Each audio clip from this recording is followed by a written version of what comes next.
Are you interested in stories of action and adventure? If so, I recommend checking out my episode-based book series, The Demon Slayer Sidekick, on Kindle Vella. The first 3 episodes are free to read, and new ones drop every single week. That's all I have to say, and now, onto the video. Hello everybody! JGC Anime here, and today we are going to be reviewing Oshi.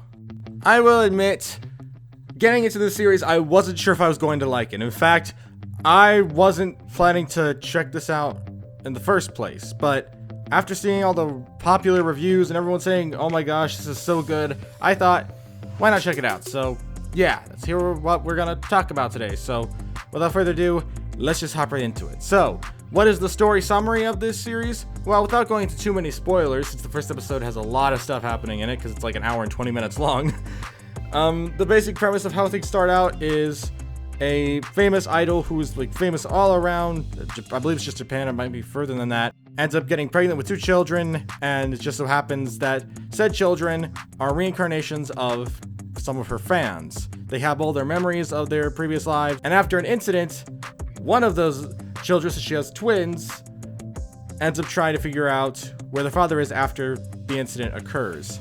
And it's this whole big mystery thing, and it creates a bunch of tension, as well as dives deeper into the entertainment industry and just all around. It goes deeper into that. But yeah, that was a terrible description, but it's kind of hard to go into the show without spoiling too much, so we're just gonna roll with it. So, in terms of what I think and spoiler-free thoughts, I personally really like it. Honestly, I really enjoyed it. I really, super enjoyed it. I remember watching every new episode and thinking, wow, can I just see the next episode, please? Like, even though I didn't watch this show till after it was done airing, because I sometimes do that. Sometimes I don't. It depends on what show I'm watching, if I truly am invested to check it out. With this show, I wasn't too sure if I'd like it or not, so I decided to hold off and wait to watch it till a later date. And I'm kind of glad I did, because every episode made me want more, and I just kept wanting to hop straight to the next episode. Before I knew it, I finished the whole season. It was really fun. Although I will say, as I mentioned before, the first episode is an hour and 20 minutes long, and that was a big hurdle to get over. That first episode to me was rough, because I was already spoiled about how the episode ends, and while I do admit it still got me very emotional near the end, it was still really good. For the most of the episode, I just felt like it was kind of dragging along. I didn't hate the episode, but I found myself getting more invested in the story after the big twist of the first episode happens, which is, as I said before, near the end.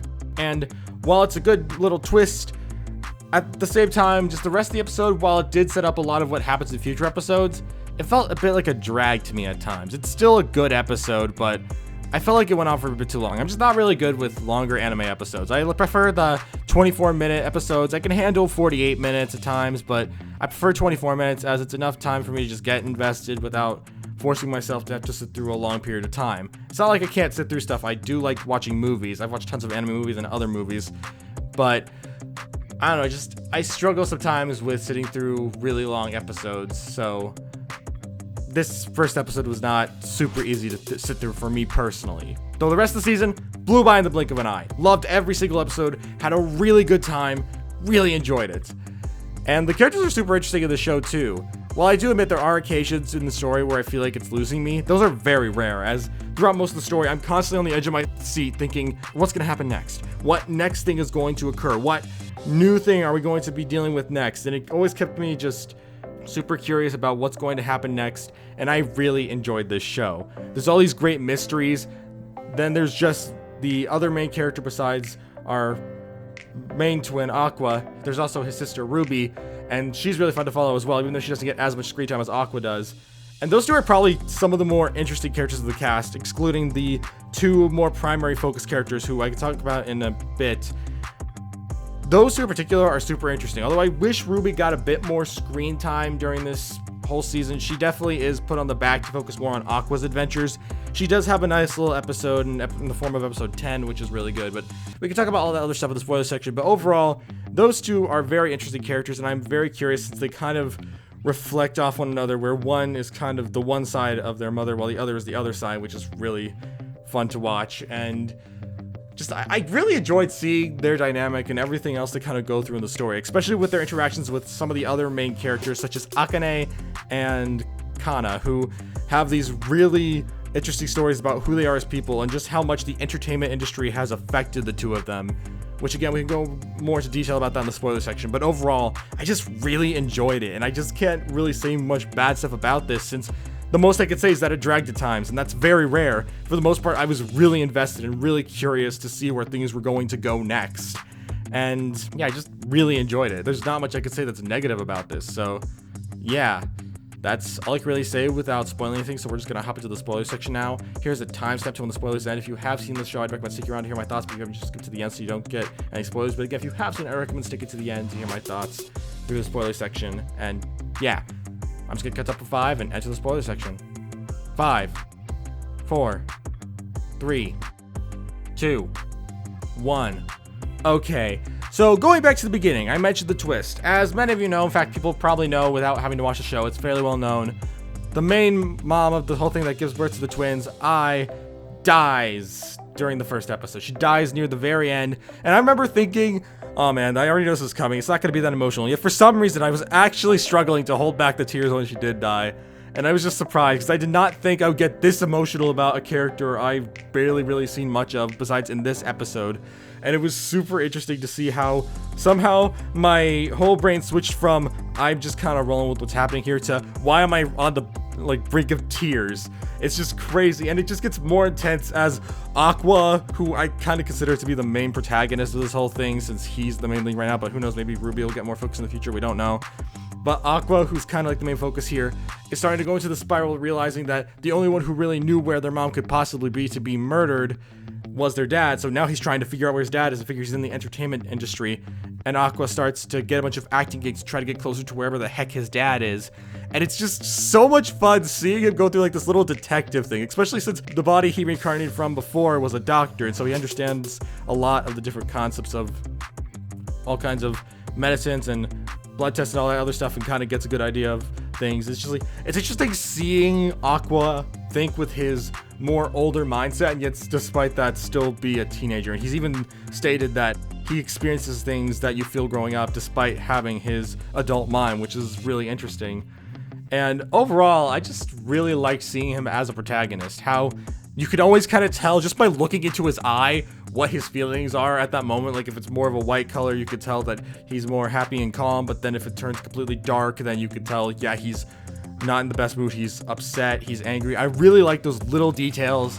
And overall, I just love the animation for the show, especially. Like, the animation at times goes crazy hard.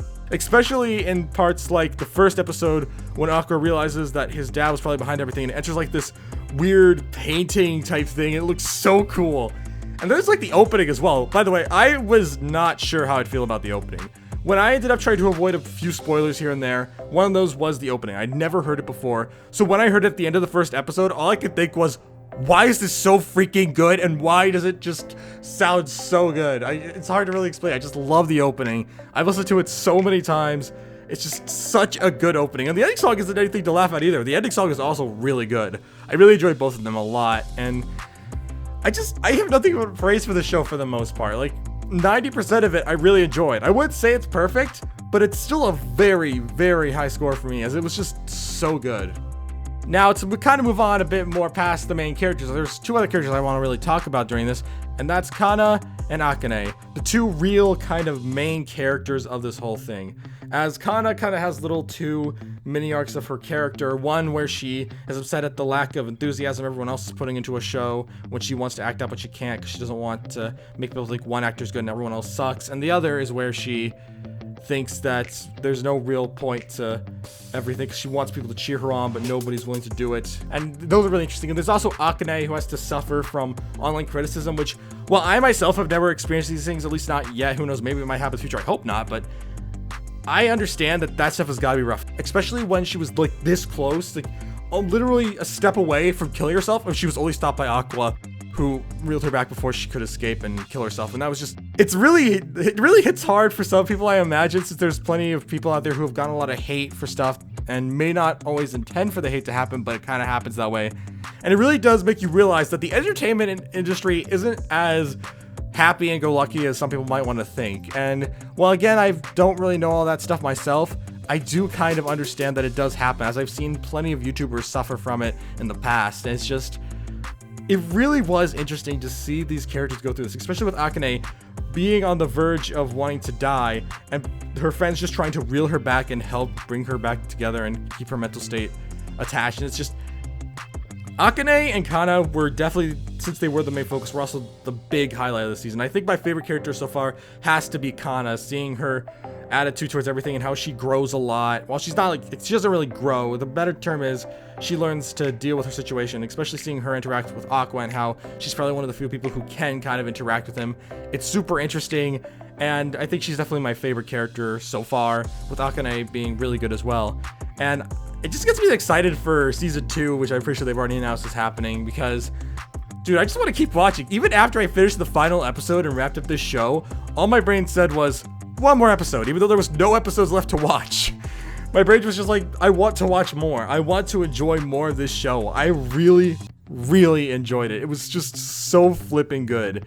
And while I definitely can't give it a full like 10 out of 10 best show ever rating, it is really, really close to that, because I said before that I wasn't a big fan of how long the first episode was. If it was like 40 minutes, I probably wouldn't have minded as much, but it was still really long and it was kind of hard to sit through at times.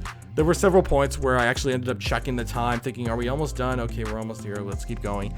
And other than like the last little bit of it with Ai's death and all of that, the rest of the episode didn't really leave much of an impact on me. The rest of the episode was just kind of there, which I get it was meant to set up everything, as I said before. I get it's meant to set up everything that happens in later episodes, which I understand, but just felt a bit dragged out. But overall, still fantastic show. I love so many parts of this. There was even some other fun things, like the character of Memcho, who's like this really funny character. She's basically kind of a YouTuber in that world, and she's fun to watch, but I don't really have much to say about her. She's just a fun character, but yeah. Overall, I just really, really enjoyed this show. There were so many great moments, and while it's not perfect, overall, I had such a good time, and I really enjoyed myself, and I 100% would recommend this to people. I'd happily rewatch it. It was so much fun. And plus, I'm pretty sure it's actually written by the same person who wrote Love is War, which is kind of crazy, since those shows have like nothing alike, with the exception of maybe a few references here and there. Overall, it's just crazy that these are written by the same person. It reminds you that authors don't always have to stick with the same shtick. They can always change things around.